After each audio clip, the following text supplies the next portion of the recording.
Good evening. Here is the world news from BGI TV Baba Bagede Imo TV. I am Morire Rebila Lawal.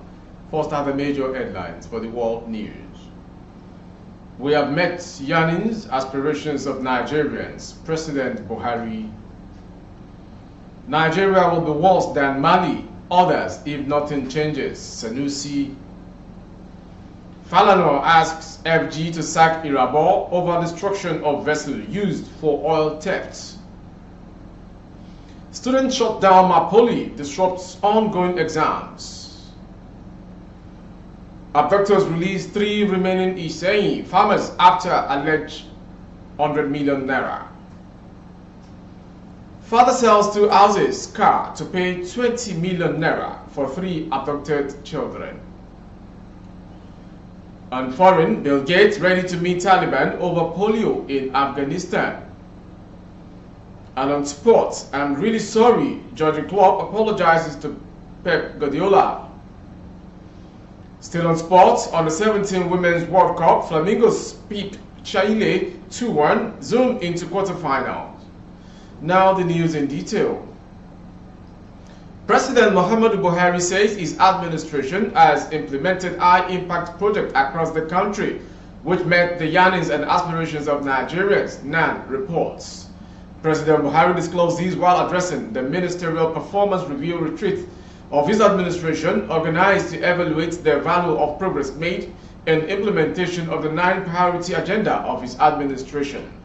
He highlighted remarkable progress made in the areas of agriculture, economy, infrastructure, security, health, anti-corruption, among others.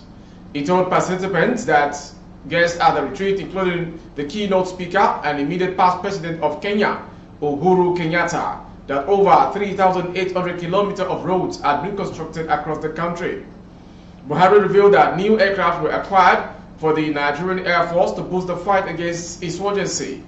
On infrastructure, the president said, in recognition of the importance of critical infrastructure in economic development and the quest of this administration to leave a lasting legacy, we have implemented high-impact projects across the length and breadth of the country that meet the yearnings and aspirations of Nigerians.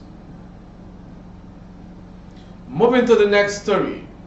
Former Emir of Kano, Mohammed Sanusi II, has warned that if Nigeria continues with the current trend of doing things in 2023, the country should expect a plunge in the worst insecurity like the situation in Mali and Burkina Faso. According to him, it will be tough for the next president who will succeed President Muhammadu Buhari in 2023 due to the present negative state of the economy. Sanusi's campaigned as a guest speaker during the 7th edition of Kaduna Economic and Investment Summit, CAD Invest 7.0, held in Kaduna yesterday, is coming just as presidential candidate of the All Progressive Congress (APC), Bola Ahmed Tinubu, People's Democratic Party (PDP), Atiku Abubakar, and Labour Party Peter Obi read out their plans for Nigerians and security and economy. Sanusi advised those who would win elections in 2023 to take unpopular decisions once they enter office to salvage the country. The former emir said the situation whereby the cost of servicing debt in Nigeria is more than revenue generation cannot be sustained. Sanusi II also called on the Department of the Nigerian National Petroleum Company Limited, NNPCL. The former governor of the Central Bank of Nigeria stated, Nigeria has continued to be a rentier state. It does not exist for the development, but as a site of rent and extraction to make those who control the state rich and turning into billionaires overnight. Moving to the next story, Femi Falana, human rights lawyer, has called for the immediate sack or resignation of Lucky Irabor, Chief of Defense, over the destruction of illegal oil bunkering vessel. Last week, a private pipeline surveillance team, 10 Tita Security Services, led by a former militant leader, Government Ekpe Mopolo, popularly known as Dompolo, arrested a vessel used for crude oil theft off the Niger Delta creeks. The vessel was, however, set ablaze without proper investigation by officers of the Nigerian Navy. Speaking after the National Security Council meeting in Abuja on Friday, Irabor defended the destruction of the vessel, adding that it was caught in the act and the instrument of operation was set ablaze as there was no need for investigation. However, citing Section 111 of the Armed Forces Act, Falana said the justification of the Chief of Defense was a criminal conduct, and it is strict law that only the Federal High Court is empowered to order the interim or final forfeiture of any vessel that was used for conveying stolen crude oil. According to him, a robust response was a deliberate attempt to cover up the involvement of military personnel in the serious crime of oil theft, as there is no provision of the rules of engagement that authorizes military personnel or security operatives to set fire or destroy vessels loaded with stolen crude. Falana therefore asked the Chief of Defense to resign or be sacked by the President, Muhammadu Buhari. He also added that other personnel involved should be arrested and charged with arson. Moving on to the next story as regards Moshood Abiola Polytechnic in Abeokuta, Ogun State.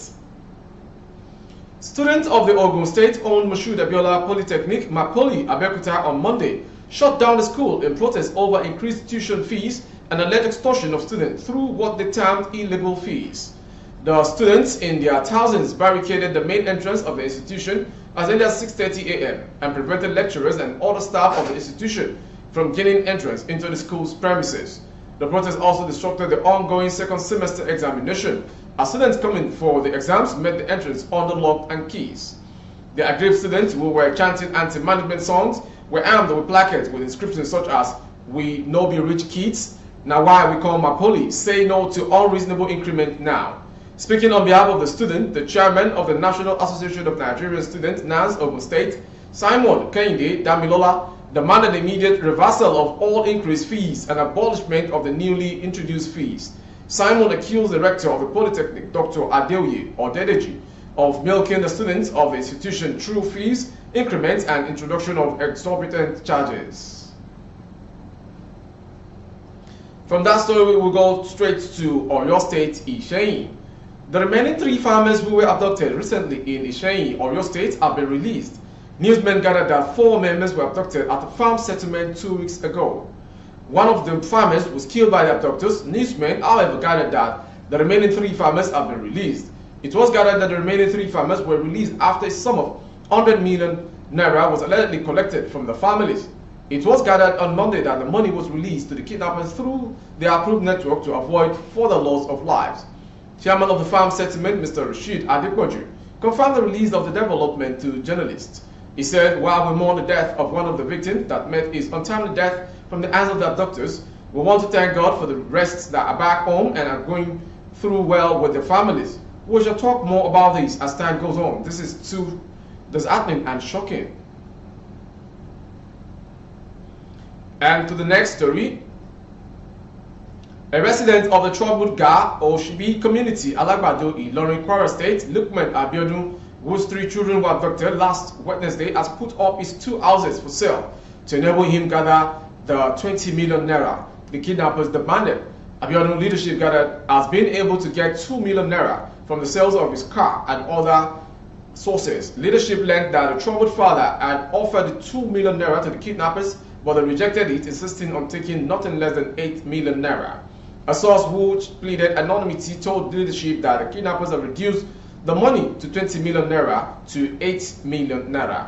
In a viral social media message, a Good Samaritan updated the public on the effort being made by Abiodun to secure the release of his remaining 2 children from their abductors.